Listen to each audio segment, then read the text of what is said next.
Hello, everyone. I'm really pleased to be here. My name is Jude Dola. I am a consultant with the Proctor Gallagher Institute. And who's Proctor Gallagher? Who are they? Bob Proctor, is someone who started studying the principles of success and human behavior and potential in 1961. He started teaching, doing his own seminars in 1968. And Sandra Gallagher, a securities lawyer, one of the top lawyers. If you Google, you can Google these people, find out who they are. And she joined Bob Proctor in 2009. She went to a seminar in 2006, attended a Bob Proctor seminar, and she joined him in 2009 to form the Proctor Gallagher Institute. Now, where does all this information that I'm going to be sharing with you is coming from? I started learning from with Bob Proctor in 2006, and I started doing this like coaching and teaching in 2016. Bob again started in 1961, and he's still going on, 86 years old, you would never tell. And his teacher was Earl Nightingale, who's in the middle of the screen here. Earl Nightingale was the most listened to broadcaster, radio broadcaster in the world, actually. And his teacher, his mentor, was Napoleon Hill, who wrote the book Think and Grow Rich. I suppose I haven't seen anybody yet to tell me they haven't heard of this book. Anybody who's in business or who's an entrepreneur. And Napoleon Hill was a reporter, and he started to write this book from meeting Andrew Carnegie, the first gentleman on the left here, who came to America as a 12-year-old little Scottish boy, dirt poor, no money. He was sweeping factory floors. Maurice, on dirait un planton. He's sweeping floors in a steel mill. He ended up being the richest man in the world, owning the largest steel conglomerate in the world. In 1903, his fortune was estimated at $600 million, 1903. And by 2014 standards, his estimated fortune was, in 2014 dollars, his fortune was estimated at over $100 million. So it's safe to say he was the richest man in the world. Why did he ask Napoleon Hill to write the book on success principles? He said, actually, this is quoted, he says, it's documented, he said, "It's a shame that people like me will go to their grave with all this knowledge in their bones. And in fact, when you look at the majority of people, 99% of people are just scrambling, and just a few people really, really making it happen." Now we're saying 3% of the population earning 96, 97, 98 sometimes of all the wealth there is and all the income. And that's by North American standards. But I believe everywhere you go, it should be the same. People are the same everywhere you go. It doesn't matter what religion they are from and what country, what culture. People are the same and they want the same things. So a little bit of history here, why they started to write this book.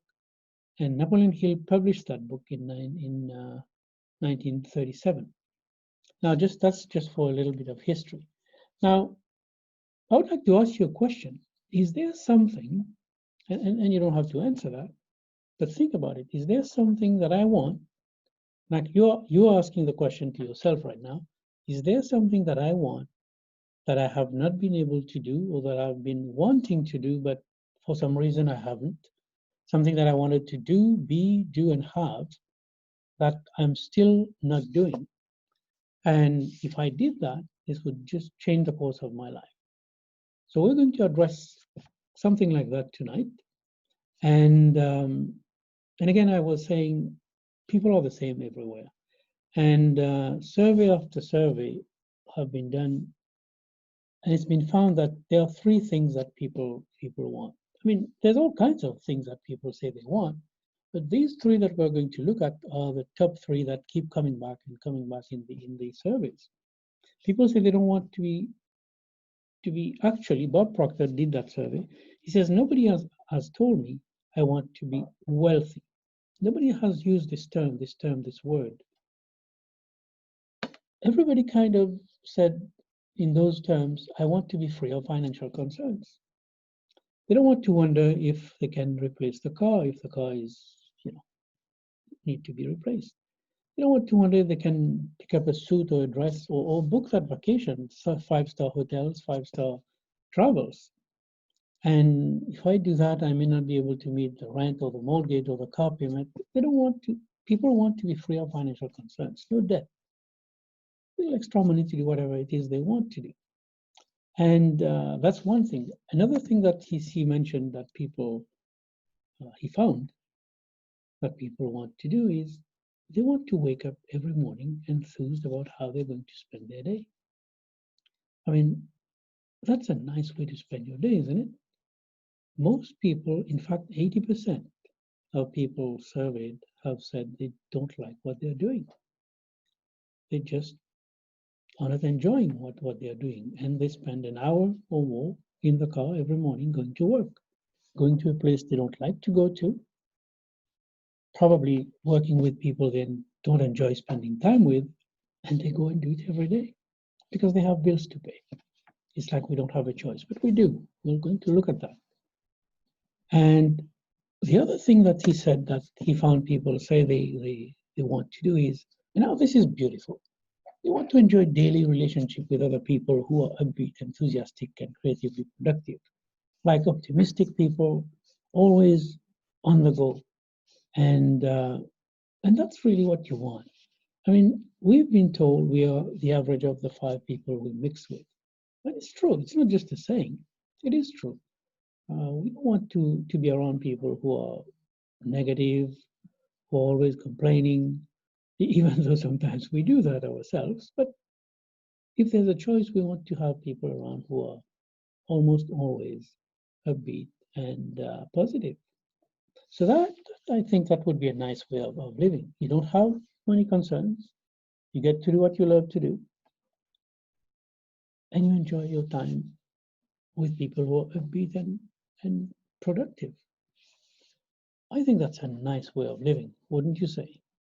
And when you look at these 3 concepts, if you will, that to me spells freedom. Everybody wants freedom. Everybody wants time and money freedom. And I'm reading this right now. You'll be amazed how much free time you have when you never have to think about money.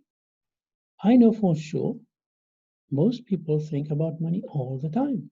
What do I mean by think about money? Think about not having enough money.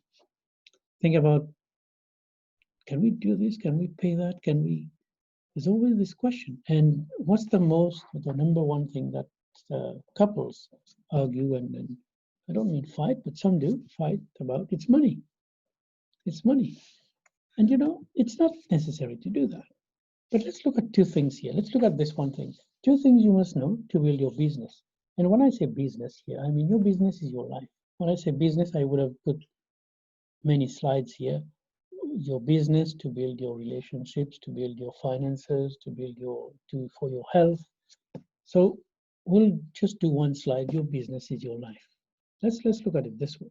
Now you need to know where you are, and you need to know where you're going.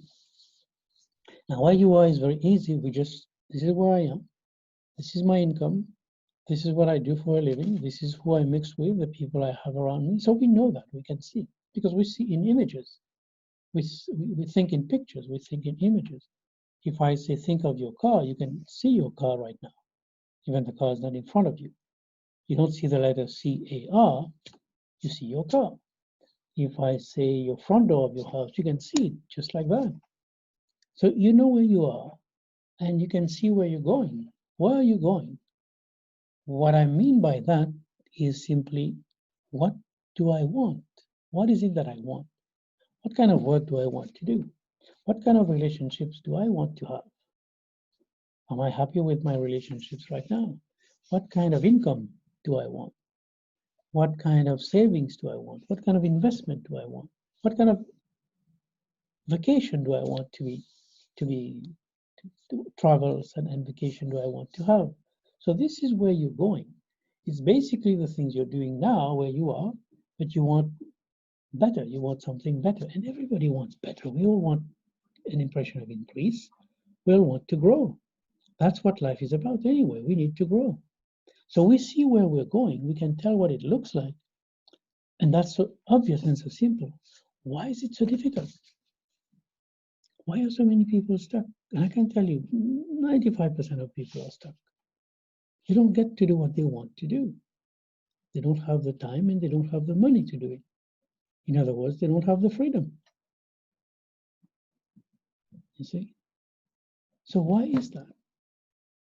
For a long time, when I thought about this, I thought, well, people don't have goals. I thought the answer was up there. We don't get there because it's too far or whatnot. We don't have goals. But I found out it's not the case. Some people may not have goals like written down and very articulate. This is what I want, and they review it and they want to know where they're going. Some people may not have that. In fact, 13% of the population, only 13% will tell you they have a goal. And only 3% have them written down and they look at it every day. They read their goals every day. I do that, by the way, and I'm going to tell you why. We'll see that when we get there. And very few people do that. So I realized it's not goals. We can tell if we ask the question, well, yeah, I want to drive a better car, or I want to do this, I want to do that. The answer is not where we are. The answer is actually where we are, not where we're going. The answer is right here where we are. The answer is what we call paradigms. Now, this is a very important word that we're going to go through during this presentation. Paradigms. Why is the answer? Why is it that paradigms is preventing us from going where we are going, from getting what we want to go? I mean, you know, your work, for example, your career. Why is it that you're not where you want to be? Very few people, unless you're one of them, very, very few people tell you, I'm living my life in bliss. I'm fulfilled. This is what I want and this is where I am. Very few people will tell you that. So now if we look at that, what is a paradigm? What is a paradigm? From now on, when we talk about paradigm, I want you to really pay attention to this, because your life depends on this. We're not aware of it, but everything we do depends on our paradigm. A paradigm is a mental program that has almost exclusive control over our habitual behavior. I would write this down or take a picture of the screen here. Paradigm is a mental program that has almost exclusive control over our habitual behavior, and almost all our behavior is habitual. Almost everything we do is just automatic. Again, what are paradigms? It's a multitude of habits. Multitude of habits, other people's habits that was programmed into us, and we just bought that. We just accepted it because there was no way of doing differently. Paradigms. Now, when we talk about paradigms, we talk about habits, we talk about thoughts. All this comes from the mind. I mean, it's all about the mind. Everything that you see around you, everything, this was a picture in somebody's mind before it was put on paper and then manufactured. Anything you look at in front of you was created in the mind of somebody and then created in form, and we can see it and enjoy it and then make use of it. So it's all about the mind. And let's look at it about your mind. Let's look about your own mind. Let's make it more specific. Let's look at your mind and your paradigm. Now, this concept really started to make waves in 1934 when Dr. Thurman Reed, he was a chiropractor, by the way, he said, we are not really healing people here. We're healing symptoms. We're not healing the person. That's why they keep coming back with the same symptoms. It keeps coming back. He says, when there's something wrong with the body, it originated in the mind. And really pay attention to this. This is something, before I was shown this, before I started studying this, I never had any idea. School doesn't teach us this. Everything we do is affected by paradigms. Stay with me here. We will see where we're going here. He said the mind is an activity. It's not a thing. Nobody has seen the mind. And he said, in order to gain clarity and eliminate confusion, I will create an image that we can work with. Remember I was saying, we think in pictures. When I say car, you see a car. When I say house, you see a house. If I say something that you haven't heard before, there's no picture to work with and there's confusion.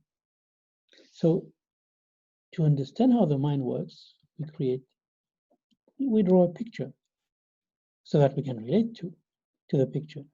But that's not necessarily how the mind has no form. Nobody has seen the mind. So Dr. Fried drew this, and the first time I saw that, I thought, what is this caricature? Like from some comic books or something. But this is genius, really. He said, allow this big circle on top to represent the mind, which is the head of we call that the stick person, by the way. So that's the mind, the conscious mind. He says, allow this part to be the subconscious mind. And of course, this will be the body. And we have 4 limbs there, 2 arms and two legs. He says, the conscious mind. And by the way, Bob Proctor, who is my teacher, as you saw earlier, he said, that's the most valuable lesson he's ever learned. Most valuable lesson. And I think so too. I keep saying it's genius. You will see that in a second. We're going through it now. Again, this is the conscious, subconscious, and the body. Now, the conscious mind is really the thinking mind. We go to school, we use our thinking mind. We are learning something, we do our thinking mind, our educated mind, our intellect, if you will. The subconscious mind, in other words, on the other hand, is the emotional mind. Now, the conscious mind can choose. We can choose an idea, we can choose a thought, we can originate a thought, we can accept or reject an idea.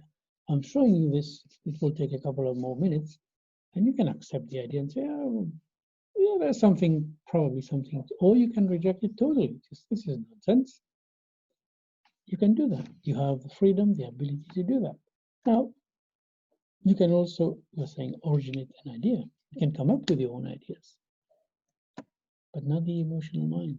The emotional mind can only accept what the conscious mind gives to it, cannot reject. But the beautiful thing is this, it cannot, the subconscious mind, that is, cannot differentiate between what's imagined and what's real. Has no ability to do that. It's amoral, by the way. Doesn't matter if it's good or bad, it will act on it. Now, what does that mean? Cannot determine the difference. If you think of some event in the past, let's say a very happy event, you close your eyes and you think about that. You think about who was there, what made you happy, and you stay quiet for a minute. You start seeing all these things like it's happening now. And your body starts reacting to it. You start getting goosebumps or happy feelings. Your body reacts to it. The same thing if you think of something, of somebody who made you angry, whenever, even if it's last year, 10 years ago, or yesterday, doesn't matter. There's no time, there's no space for the subconscious mind. Especially if you close your eyes, it works better. And you really focus on that bad event that happened, you start getting angry again. Your body reacts to it. And the subconscious mind is active and doesn't recognize that it's 10 years ago. What are you doing? No, it's happening right now. It's always now. So when you look at that, now this is a baby. This represents a baby as a stick person. When the baby came to the world, when the baby was just born, the baby make its debut on planet Earth, there is no consciousness, there's no conscious faculties. The baby has no knowing of anything.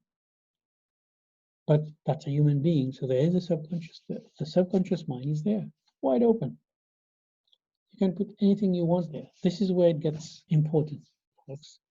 This is where you want to be paying real attention. The subconscious mind is open to anything that's going on around the baby. ideas, customs, rules, whatever values, beliefs. Belief is a big one. Religious belief or any kind of belief, manners, language. Nobody teaches a baby to speak. Come around 2 years old, the baby starts speaking. Nobody, no parent, nobody who's raising a child teaches the child to speak. Just think about it. The child starts speaking. The child is in this environment where this language is being taught. If it's one language, 2, 3, 4, the child will speak all the languages without mixing them up. Nobody teaches a child to speak. So what's going on here? It's the subconscious mind that's recording everything that goes around there, around that child, in the environment. The child will become a product of its environment. And that's where our paradigm is formed. The paradigm is a multitude of habits that we will act upon without any conscious thought. Most of what we do is by habit. When you're driving, you're not thinking of the driving at all. Your mind is all over the place, outside of the car, it's at the beach, it's in the house, it's the bill we have to pay, we forgot this, whatever it is that we're thinking, consciously, but we're driving. We're driving by habit. We're changing gears, we're doing whatever it is by habit. When we get up in the morning, same thing. We go through a routine before leaving to go to work. Well, right now, most of us are not going to work. But there's a routine that we go through. We don't sit at the edge of the bed and say, okay, I'm awake now, what do I do? What's the first thing that I do every morning? We don't do that. We just start moving into motion, into action. Our paradigm dictates our behavior. It's habitual. This is what we mean by habitual behavior. And when the child gets to, by the way, we don't teach a child to speak the language that's surrounding the child, but we start helping the child with vocabulary, maybe when they are 4 or 5 years old. But we don't teach them the language. It just gets absorbed and recorded, if you will. They're like a sponge. All the habitual behavior that we manifest in front of them, they will adopt it. The values, the belief about money, if you talk about lack and limitation all the time, the child will believe in lack and limitation. If you talk about we can afford this, let's see how we can afford it. The neighbors are good people, love is around. That's what the child will grow up believing. And then we talk about what's going on with the child. Now, Buckminster Fuller was a thinker, an architect in the 20th century America. He says all children are born geniuses. They are born empty. We just dump all kinds of things in there, good things, bad things, all kinds of nonsense about money, about relationship, people fighting about money in front of them, their parents, not knowing that the child is 2 months old, 6 months old, 2 years old. The child doesn't understand what's going on. The child is recording what's going on. We are building their self-image, we're building their paradigms, we're building their habits, their beliefs, we're building, but we're not aware. He says all children are born geniuses because they come empty and we can put whatever we want in that subconscious mind. But what do? He says most people, and that's true, most people spend the first 5, 6 years of the child giving them all kinds of nonsense. And he coined the term there, de-gene using them. I'm not even sure that's a word. But really think about this. Isn't that what most parents do? But they don't know. They cannot give you what they don't have. Most parents, over 99% of parents don't know. We have children, we do what our parents did, what our grandparents did, because that's what the parents did. And it goes on and on and on like that. We're doing a disservice to our children, and school is not helping.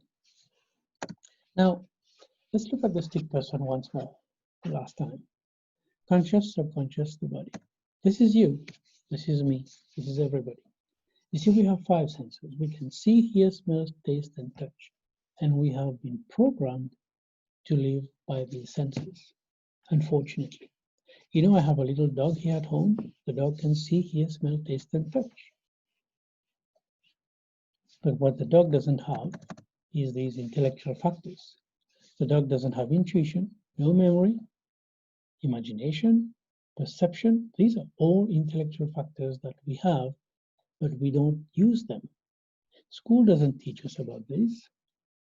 We know these things as words. Very few people can explain to you what intuition is. We've heard the word, what imagination is. Imagination can take us into the future, and we can go there in the future. And then we come back and we build the path. We'll show you how to do that. Perception. If you change the way you look at something, that something that you look at can change based on your perception. Two people looking at the same things will see different things, will have different interpretation. That's perception. And all that is determined by your paradigm. You see, the conscious mind, where your thoughts are, originate. We say this is the conscious mind, and we said this is the intellect, the educated mind. So this is the part of the mind that is responsible for the thinking and for the knowing. The subconscious mind, the emotional part of your mind, is responsible for the doing, because you have a thought, you have a feeling attached to that thought. No feeling, no movement, no emotion. You have a thought, you have a feeling attached to that thought. Your belief will tell you to move into action, and you get your results, because your results will be determined by your actions, and your action is based on your paradigms, what your subconscious is accepting to do. I mean, I don't expect you to remember all of this, but we can go through this afterwards. But I hope this is making sense here.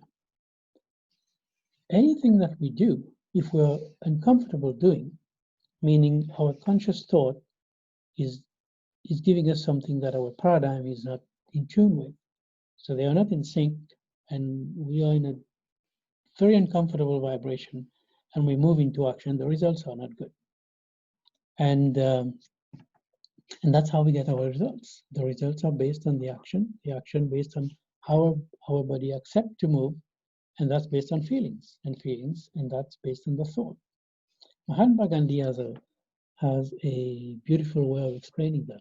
I don't know if I have this a slide for this. I believe I do, but I'm not sure in this presentation. But let's move on here. You see, school gave us valuable knowledge, but school never taught us how to change a paradigm. School doesn't teach us how to think.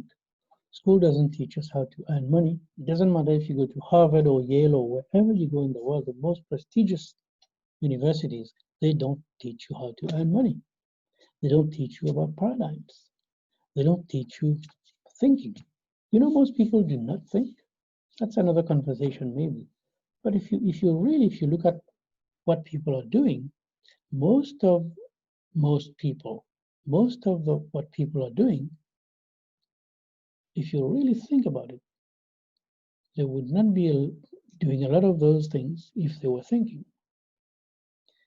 If you stand back and observe people talking, a lot of things they're talking about, they would not be saying these things if they were thinking. You will see a parent drunk, put his family in the car and leave the party, go home. People don't think. That's just an example, but really think about this.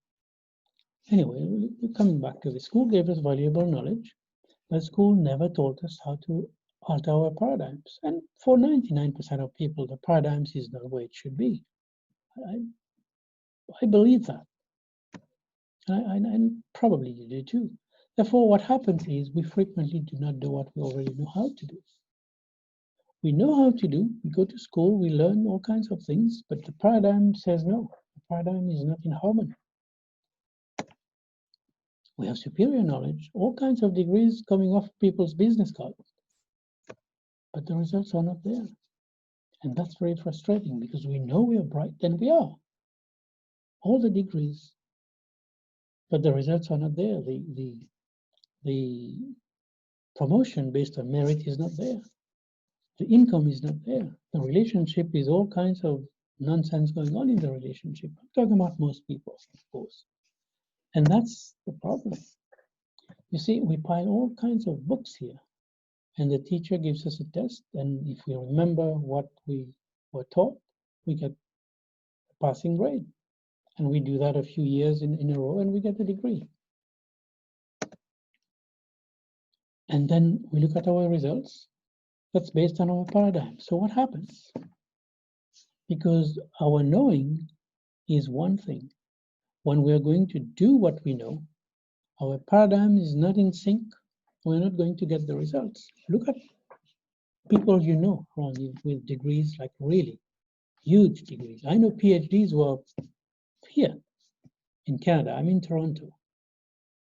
I know people have all kinds of degrees now all over the place. When I was growing up, if somebody had a BA, it was like a big deal. And today, most people have a degree. I'm telling you, I know PhDs in personally. They are broke, they have no money.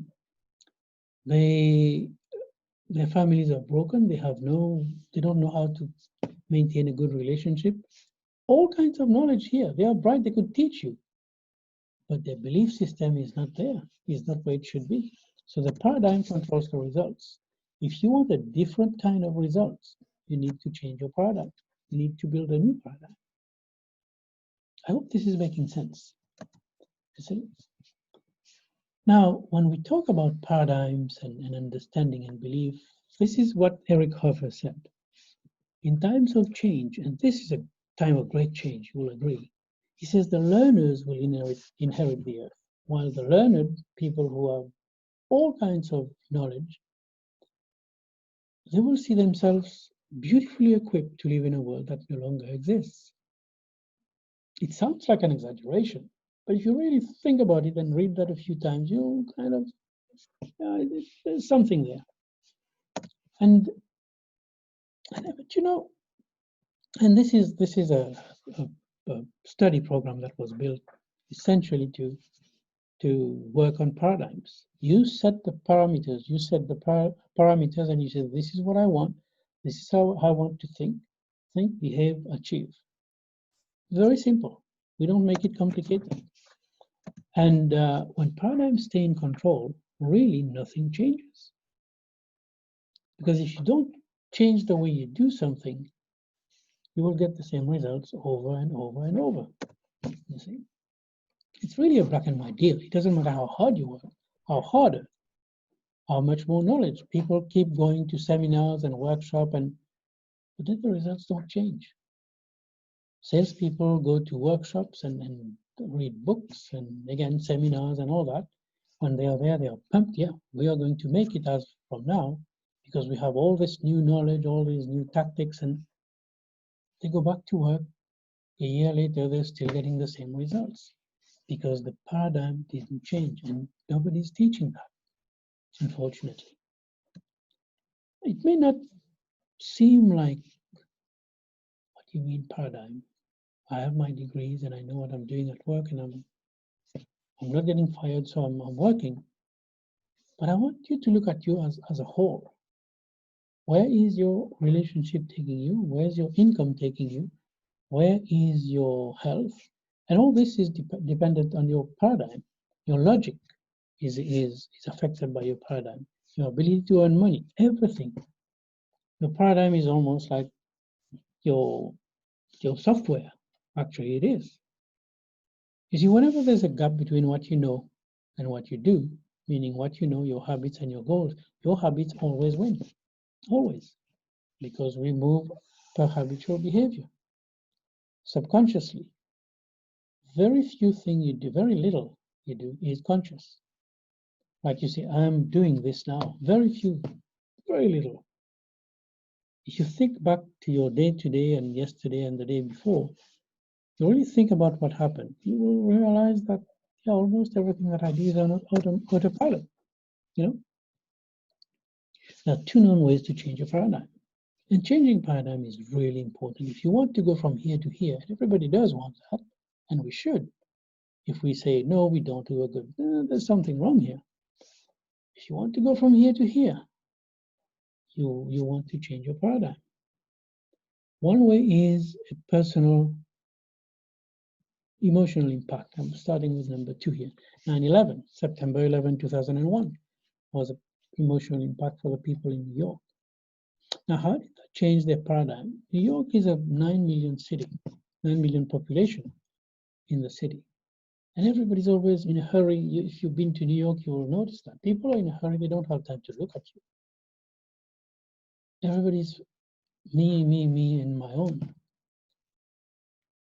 The day the plane hit these towers, that New York became a small village. Everybody wanted to help everybody. It became like a family. A big change in their paradigm. That's a big emotional impact. But the normal way of, by the way, emotional impact can be positive, but most of the time it's negative. People lose their job or lose a member of the family, or a big illness, sickness that hit them, big emotion. Their life changes just like that, you see. But when you want to do it intentionally, it's about doing constant spaced repetition of ideas that are essentially opposite to the paradigm, because the language we speak, we were not just told this is called this, this, this, this. We were there for 4, 5, 6 years, hearing repetitively people talking and talking, and we started identifying what we believe about money, easy or not easy. We were witnessing all kinds of conversation going on and on and on for 4, 5 years. That's repetition. And if we want to change your paradigm, now you're doing it intentionally, consciously, you want to do constant spaced repetition. But there's a way to do it, there's a formula. But I'm just showing you the 2 known ways to change your paradigm. That's it. And again, this is the tool, the roadmap. If you really think about this. Now, we may be changing gears here, but it's about to do about money. If we go to work, it's to get more money. We want more money. And it's not everything is about money, but you want to have more. You want increase. If you have no money today, you have no life. People say, oh, you talk about money all the time. I don't. I say that money is very important in the areas that money cannot be replaced in the area that money is needed. Money gives you a roof on your head, a car to drive, the clothes you wear, the food you eat, everything. Most people think they want more money though than they really do. But they settle for a lot less than they could get. And I promise you this has to do with paradigms. And that's why you must have goals. You must know where you're going. You must see it. You must write it down. Writing causes thinking. It's psychology. And the purpose of a goal is not to get, it's to grow. You want to grow into that person to get what you want to get. Getting is easy. Becoming is the work. You see, Robert Heinlein, the 60s sci-fi writer, science fiction, he wrote a book called Strangers in a Strange Land. In there, he said, in the absence of clearly defined goals, written down, we become strangely loyal to performing daily trivia until we ultimately become enslaved by it. What is daily trivia? The things that we do without even giving a second thought every day. We just do things, we say things, and then later we say, oh, we didn't mean that. It's trivia. Very little thing that we do is important, really. Performing daily trivia. So you want to set a goal that's so big that you need to grow into that person to achieve it. Zig Ziglar said that. Look up Zig Ziglar. Zig is a very funny man, but very, very, he was enlightened. He said, set a goal so big that you can't achieve it until you grow into the person. Goals are for you to grow. Getting is automatic when you're growing. You see? Now, I'm here to tell you you can create your own economy. In fact, you're doing just that, but you're just doing it unconsciously. I want you to be intentional about what you're doing. Be intentional. We can show you how to create your own economy, the economy that you want. You see? Because I'm saying financial, any kind of success has a lot to do with being in the right place. I'm sure you know what comes next. At the right time. But get this, Most of us are in the right place at the right time many times in our lives, but we don't know. It's the awareness that's missing. We are not aware because we are going automatic. We are just going with paradigms, just controlling our logic. Logic is so illogical. that's the first time I heard that. I found that funny. Logic is really illogical. Logic is really keeping us in a box. And we say that's the way it is. But if we have to start to get an awareness of who we are and what we're doing and how we're thinking, we start seeing that when we are in the right place at the right time, thinking into results. You want to think yourself into your results. You see, school didn't teach us how to make decisions. And in Think and Grow Rich, Napoleon Hill says successful people make decisions quickly and firmly. And they change their minds very, very rarely. Unsuccessful people make decisions slowly and they change them often. They're forever trying to make a decision. Should we? Are we going? Should we go? Are we going to get this? Not. It's ambivalence. We just are spinning our wheels. When you make a decision, things start happening. Things start happening. You ask anybody who's very successful, they will tell you they make decisions quickly and they don't even think about it. No.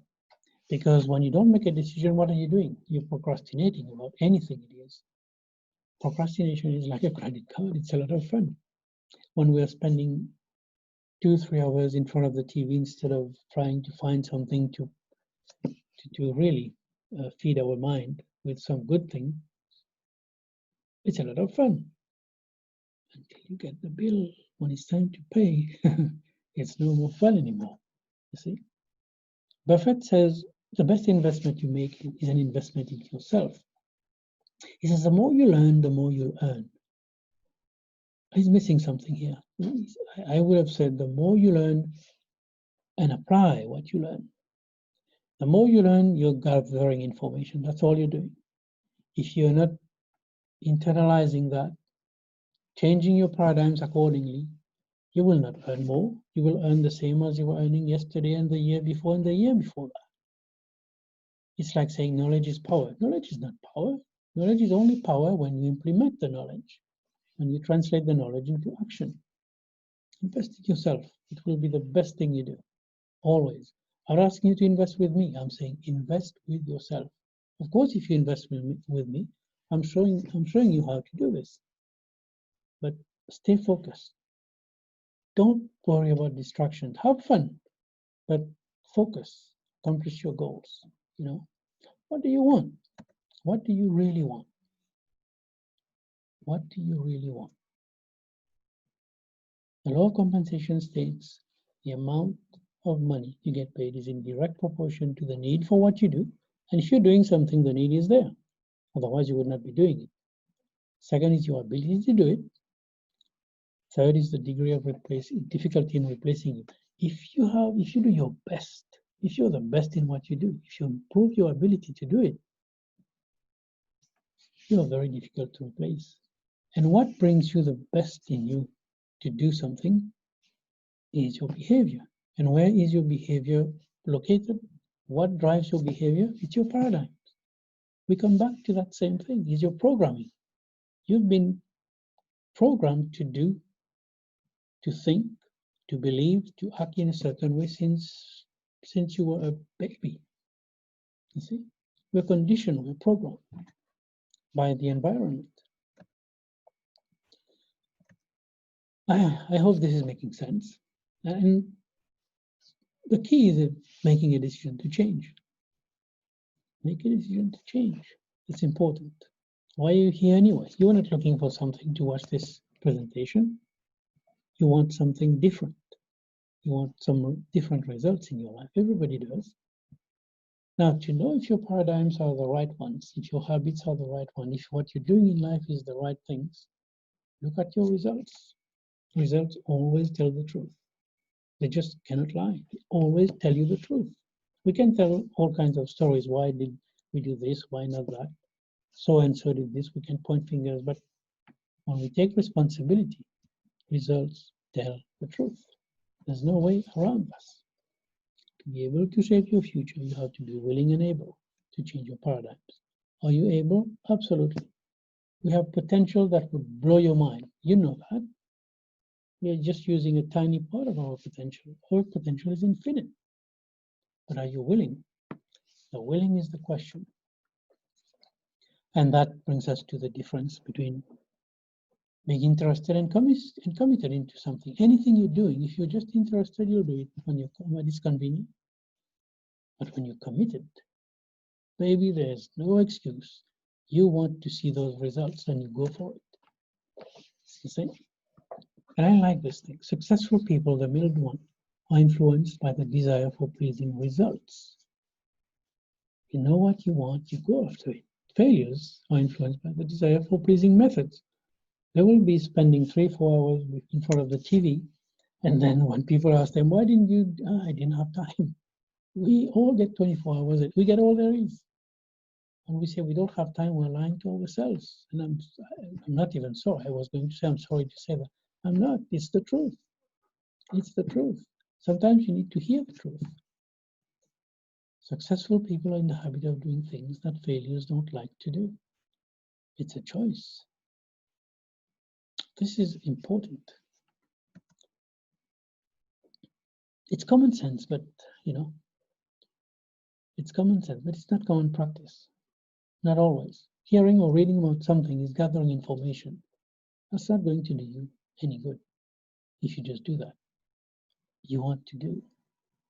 You want to understand that when you have an awareness of how paradigm functions, now you know. Again, I'm not expecting you to remember all this in detail. I went pretty fast with this. But when you understand that, when you have the awareness, you can start taking control of your results. You can start thinking, oh, that makes sense, and I think I need to do something about this. But when you do the actual work on your paradigms, the change is permanent. The change is permanent. Always, I love this. You're always one decision away from a totally different life. Always. You want to make a decision to change. Excuse me. You want to make a decision to change. When you wake up in the morning, I want you to just say action. Be the star in your movie. Don't be an extra. Too many people are extras in their own movie. Your movie is your life. You want to decide what you want to do, and you say, action, baby, this is what I'm doing. Remember, you take you wherever you go. There's no lying to yourself. I found this is a good question. Number 2 here. Would you hire you if you needed somebody to work with you? You needed an assistant, for example. Would you hire you knowing who you are? If you say yes, 50% of the work is done. If you say no, and I promise you 90% of people looking in the mirror would say, no, I wouldn't hire this person. And there's no shame there. There's no problem there. It's most people. And you know what you can do about it. Absolutely what you can do about it. I want to thank you for watching this presentation with me. And if you have any questions, I would love to hear from you. Thank you very much.